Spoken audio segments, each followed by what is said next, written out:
सायरा सानोली रंगत की एक नहायत ही प्रकशिश लड़की थी। इसके लंबे घने बाल जो कमर से नीचे तक थे उसकी खूबसूरती में चार चांद लगा देते थे। वो बड़ी बड़ी स्याह आंखों वाली थी जिन पर नजर पड़ते ही इंसान उसके जादू में गिरफ्तार हो जाता। उसकी सानोली रंगत में घले नमकीन पानी की खुशबू ने उसे दूसरी लड़कियों से मुमताज बना दिया था। उसकी आदत थी कि वो रोजाना शाम को नहाती और मगरिब के वक्त छत पर चली जाती। अपने बालों को खुला रखने का उसे इतना शौक था कि उसने कभी भी बाल नहीं बांधे थे। माँ बहुत कोशिश करती कि वो बाल बांध लिया करे, लेकिन वो हमेशा मुस्कुराते हुए लाड से टाल देती। वक्त वैसे भी जल्द गुजरता है, लेकिन हुसैन लड़की का वक्त तो और भी तेजी से गुजरता है। सायरा भी जल्द ही उस उम्र में पहुंच गई कि उसकी शादी की बातें होने लगीं। फिर एक दिन उसकी शादी तय हो गई। जब से सायरा की शादी तय हुई इस पर निखार छा गया। दिन बदन उसका हुस्न बढ़ता ही जा रहा था। आखिरकार शादी का दिन आ ही गया। शादी की गहमा गहमी शुरू हो गई, लेकिन सायरा की शाम को छत पर जाने की आदत वैसी ही रही। माया की रात उसे ऑबटन लगा दिया गया और सारा दिन उसे छत पर जाने का मौका न मिल सका, जिसकी वजह से उसकी तबीयत बहुत बेचैन थी। उसे ऐसा महसूस हो रहा था जैसे कहीं दौर से कोई उसे आहिस्ता आहिस्ता पुकार रहा हो।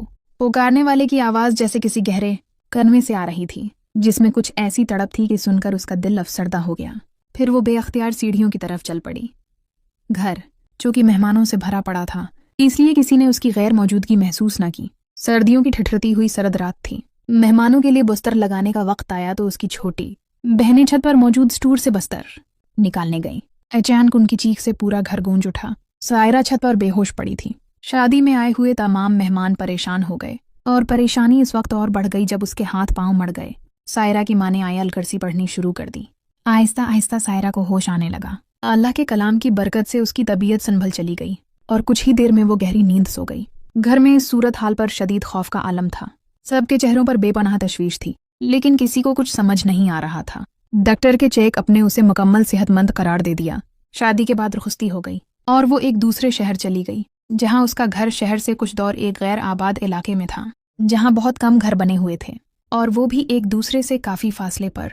यह 2 मंजिला मकान देखने में बहुत पुराना था। इस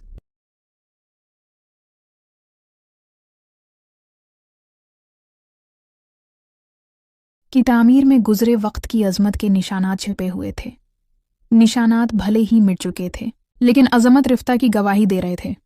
इसका मरकजी दाखिली दरवाज़ा इंसानी हाथ की महारत का मुना बोलता सबूत था।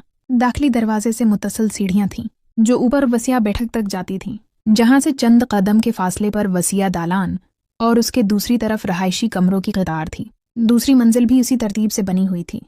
छत पर सबसे अलग थलग एक वाशरूम था जो किसी के इस्तेमाल में न होने की वजह से उर्सा दराज से बंद पड़ा था।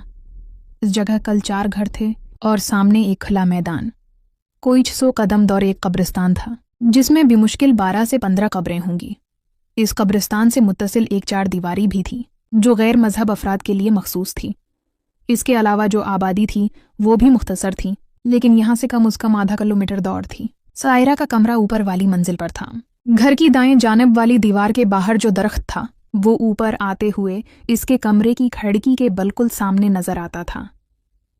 दरख्त इससे भी बुलंद था जो खिड़की से ऊपर जाते हुए छत तक पहुंच जाता था।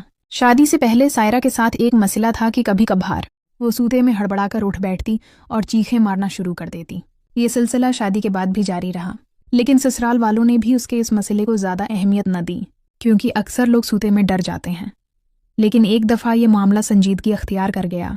जब इसी तरह वो चीखें मारती हुई जागी तो उसका शवहर भी चीख मारकर बैठ गया। तमाम घर वाले दौड़ते हुए उनके कमरे में आ गए। सायरा की तो समझ आ गई, लेकिन उसके शोहर ने क्यों चीख मारी इस बारे सब फिक्रमंद थे। उसका शोहर कमर पर हाथ रखे बैठा था। उसके चेहरे पर तकलीफ के आसार नजर आ रहे थे।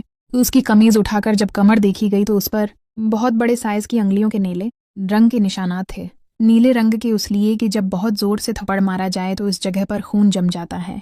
किसी की समझ में कुछ भी नहीं आ रहा था। इस प्रसरार वाक़ये से तमाम लोग सहम गए। सलीम बहुत फिक्रमंद था। सायरा की जो हालत थी वो तो अलग बात थी, लेकिन जब उसकी कमर पर थप्पड़ के निशान पड़े तो वो मुकम्मल तौर पर परेशान हो गया। वो हकीकत पसंद इंसान था। इसके जहन में 2 बातें थीं। एक ये कि वाकई किसी और मखलूक ने ऐसा किया है, और दूसरा ये कि सायरा ने सोते में नफसियाती दबाव की वजह से उसकी कमर पर थप्पड़ मार दिया। सलीम ने फैसला किया कि छुट्टियां खत्म होने वाली हैं, जिसके बाद उसे वापस दबी चले जाना है تو بہتر ہوگا کہ وہ سائرہ کو لے کر ہنی مون کے لیے نکل جائے۔ اس نے 2 مقامات کا فیصلہ کیا، پہلے لاہور، پھر وہاں سے مری سے سیدھا واپس۔ لاہور میں عزیزوں کے ہاں ٹھہرنا تھا اور مری میں ہوٹل میں قیام کرنا تھا۔ وہ لاہور میں بہت سی جگہوں پر گھومے۔ سائرہ کو سب سے زیادہ شاہی قلعہ اور بادشاہی مسجد پسند آئے۔ اسے ان تاریخی عمارتوں میں سے تاریخ چھانکتی نظر آ رہی تھی۔ اس کی تاریخی عمارتوں سے دلچسپی کو دیکھتے ہوئے سلیم کے رشتہ داروں نے فیصلہ کیا کہ انہیں 2 اور تاریخی مقامات بھی دکھا دیے جائیں، جن میں ایک شالامار باغ اور دوسرا مقبرہ جہانگیر شامل تھے۔